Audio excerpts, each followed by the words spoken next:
business. That's why I call out to Nash, the grandson of the past Prime Minister. We need to have a sit down and have a chat about these things, and that's what this video is. And it's that stolen purchasing power that everybody is spending now. So if you don't want to be taxed to death by inflation, if you don't want to see the value of everything that you've worked a lifetime to save, if you don't want to watch that implode, which is what's going to happen, right? When prices are going up, it's not really prices that are going up. It's the value of your money that's going down. And so now you need more money to buy the same stuff. So if you want to avoid that tax, you need to get out of the dollar before the bottom drops out, before people realize what's going to happen. And you can take your dollars, and that's what I'm helping people do, get rid of their dollars and buy real money, which is gold and silver.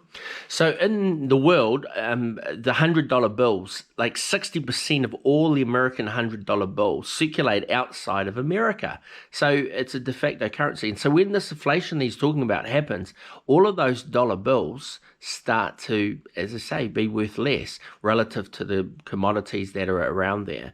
And so it's it's just not America that's influenced by this. Those $100 bills globally, which are traded, are buoying up what he's talking about at the moment, and it will slow that recession, it'll slow that inflation rate down, but it's still a factor that's happening.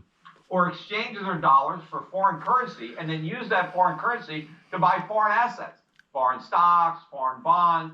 So that's what's going to happen in New Zealand. So everyone's going to all of a sudden sell a house for sale. They're going to sell it at the price pre-COVID. Well, that's worth only a quarter. Do you know what I mean? And so that money then goes into the bank and people think, oh, that's really good. They may not have a job to then buy something else. And all of a sudden the banks collapse. Well, that's just beggared the whole of the New Zealand population. They've gone and sold things, and then the money disappears. So we need to guard against those different things. And so once you're in those other assets, the U.S. government can't tax you with inflation. They can only tax the people who hold U.S. currency. So if you hold gold, then you avoid that tax. If you own real assets outside the United States, you avoid that tax. But if you own U.S. treasuries, muni bonds, corporate bonds, anything that's tied to the U.S. dollar that pays a coupon in dollars, you're going to get wiped out.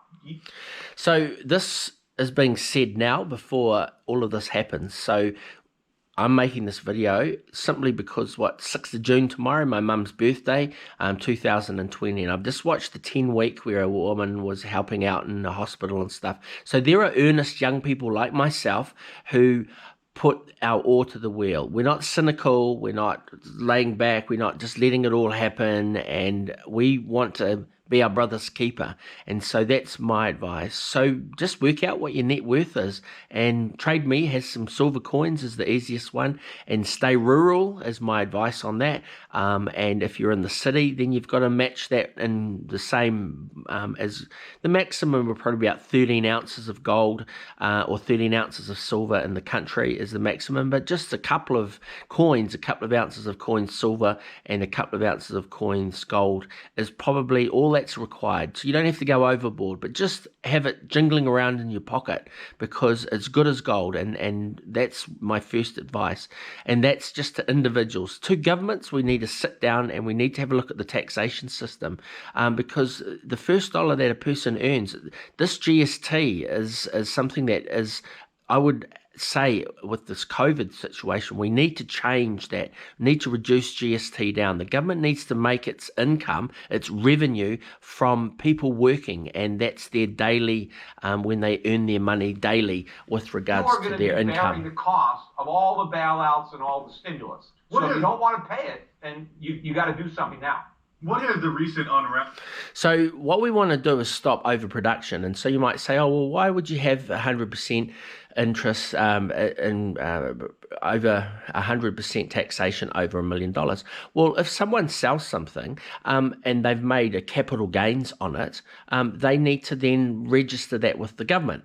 And so the government then gets to and it slows them down. So they just don't wholesale sell off because it's guarding against this income. So we've got historical things, historical structures. And then when you get into a financial crisis, they just drain the bath like pulling the plug out of it. We've got to measure, put the plug in and then gradually fill up, so that we want to get everyone in New Zealand out of debt. We want to get them having a freehold, couple of sections. We want them to build their houses, just the basic Maslow hierarchy of needs. And then we want them to start forming companies, small business, not so much partnerships, but small business. And then we want IPOs. We want our share market to have some new companies come on, and we want a vibrant share market. So all the fundamentals stay the same, but we need to have that discussion now.